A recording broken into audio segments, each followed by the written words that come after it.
যে মই কংগ্ৰেছত এটা দীঘলীয়া ইনিংছ খেলি মই আজি সেই ইনিংছৰ সামৰণি মাৰিছোঁ। এটা ৰাজনৈতিক পলিচি।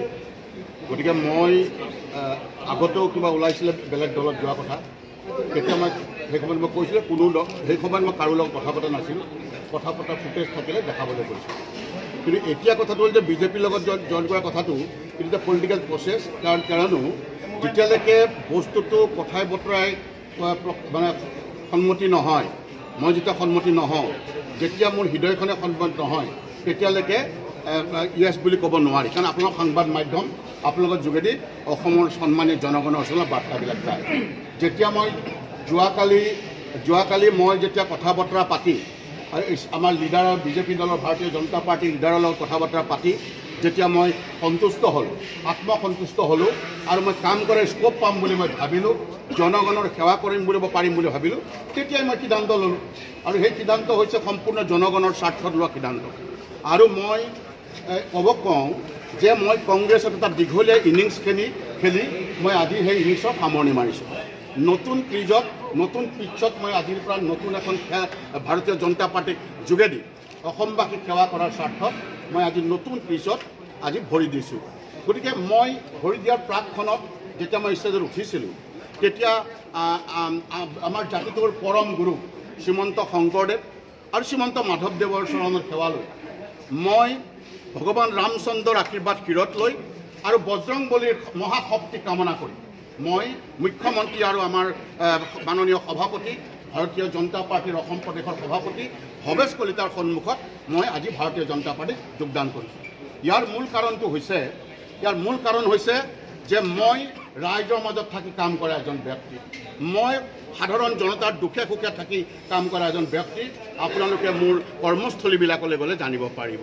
কিন্তু মূল কথাটো আছে যে মই হৃদয় কালি থাকে যে মই ৰাইজৰ মাজত গৈ কাম কৰিব নোৱাৰা হৈছোঁ, আমাৰ সাধাৰণ জনতাৰ কাষত গৈ মই সহায়ৰ হাত আগবঢ়াব নোৱাৰা হৈছোঁ। মই অন্ততঃ আন্তৰিকতাৰে তেওঁলোকৰ কাষত থাকিব বিচাৰোঁ। আজি তাৰিখত ভাৰতবৰ্ষৰ ক্ৰমবৰ্ধমান ৰাজনীতিৰ যিটো পৰিসৰ, এই পৰিসৰত আজি তাৰিখত ক্ৰমবৰ্ধমান যি গতিশীল উন্নয়ন, এই গতিশীল উন্নয়নত আজি ভাৰতৰ মাননীয় প্ৰধানমন্ত্ৰী নৰেন্দ্ৰ মোদী ডাঙৰীয়া যি উন্নয়নত আজি ক্ৰমবৰ্ধমান গতিশীল উন্নয়ন, এই উন্নয়নৰ প্ৰতি মই আপ্লুত হৈছোঁ। বিশেষভাৱে অতি এনাৰ্জেটিক, অতি শক্তিশালী, অফুৰন্ত সময় দিব পৰা, অফুৰন্ত অভিজ্ঞতাৰে পৰিপুষ্ট অসমৰ মাননীয় মুখ্যমন্ত্ৰী, যিগৰাকী এনাৰ্জেটিক মুখ্যমন্ত্ৰী বুলি ইতিমধ্যে চাৰিওফালে বিয়পি পৰিছে। হিমন্ত বিশ্ব শৰ্মাৰ লগত আগতেও কাম কৰাৰ মোৰ অভিজ্ঞতা আছে আৰু এতিয়াও দেখিছোঁ যে তেখেতৰ লগত কাম কৰা এটা মানসিকতাৰে আজি তাৰিখত অসমৰ জনগণৰ কাম হ'ব বুলি ভাবিছোঁ। আৰু সেই তেখেতৰ মন্ত্ৰী পৰিষদৰ মন্ত্ৰীসকলৰ লগত কাম কৰা মানসিকতাৰে আজি তাৰিখত মই ভাৰতীয় জনতা পাৰ্টীত যোগদান কৰিছোঁ।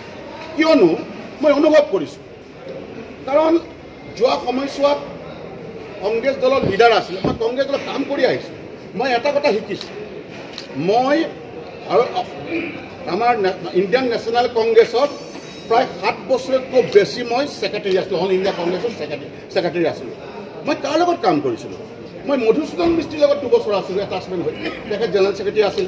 মই কাৰ লগত আছিলোঁ? মোক কাৰ লগত দিছিল?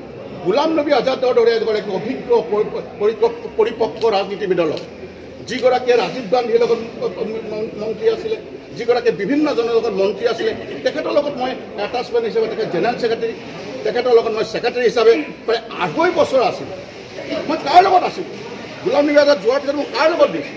জ্যোতিৰাদিত্য সিন্ধিয়াৰ দৰে এজন অভিজ্ঞ, এজন যুৱ শক্তিশালী নেতাৰ লগত মোক দিছিলে।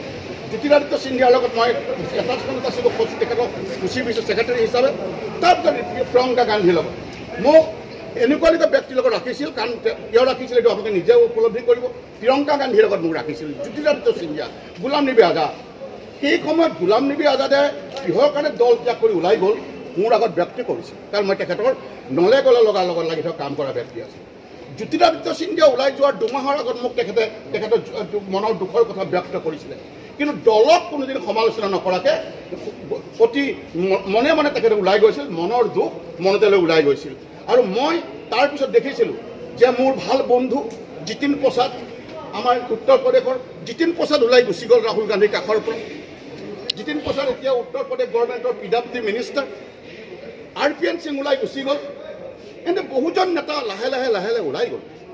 আৰু সেইকাৰণে মই উপলব্ধি কৰিছোঁ যে মই ওলাই যোৱাৰ সময়ত মই দলক বদনাম কৰি নাযাওঁ। কিন্তু এটা কথা মই গোলাম নবী আজাদ আৰু জ্যোতিৰাদিত্য সিন্ধিয়াৰ দৰে মই প্ৰায় শিকিছোঁ আৰু সেই আদৰ্শৰে মই আজি তাৰিখত মই একো বদনাম নোকোৱাকৈ কোনো ধৰণৰ সমালোচনা নকৰাকৈ মই ভাৰতীয় জনতা পাৰ্টীত যোগদান কৰিছোঁ। কিন্তু এটা কথা ঠিক, আজি দলত নেতাৰ যেন অভাৱ ঘটিছে নেকি মইতো উপলব্ধি হৈছে। কাৰণ আজি ৰাজীৱ গান্ধী নাই, সৌ প্ৰণৱ মুখাৰ্জী নাই, সৌ আজি তাৰিখত ৰাজেশ পাইলট নাই, মাধৱৰাজ সিন্ধিয়া নাই, অস্কাৰ ফাৰ্ণাণ্ডেজ কংগ্ৰেছত নাই, আজি তাৰিখত এইবিলাক নেতা নাই। অসমত হিতেশ্বৰ শইকীয়া দিন নাই, তৰুণ গগৈ নাই, বিজয় সন্দিকৰ দৰে নেতা নাই, গোলাম আজি আমাৰ ভূমিধৰ বৰ্মনৰ দৰে নেতা নাই, আজি তিলক গগৈৰ দৰে ব্যক্তিৰ নেতা নাই। সেই সময়ত আলফাৰ দিনতো সাহসেৰে কংগ্ৰেছৰ কাম কৰিছিলোঁ, জীৱটো চুলিত বান্ধি কাম কৰি কাৰণে যে এইবিলাক নেতাই বিপদত আহি মোক সহায় কৰিব, চাথ দিব। কিন্তু এতিয়া সেইটো আশা কৰাটো ভুল। এতিয়া বিপদত আমাৰ দিল্লীৰ নেতা আহি, মই অসমৰ নেতা নকওঁ, দিল্লীৰ নেতা আহি কাষত সহায় দিব, এইটো মই নকওঁ। মই এইকাৰণে মই কৈছোঁ যে মূল কথাটো হ'ল মই এইকাৰণে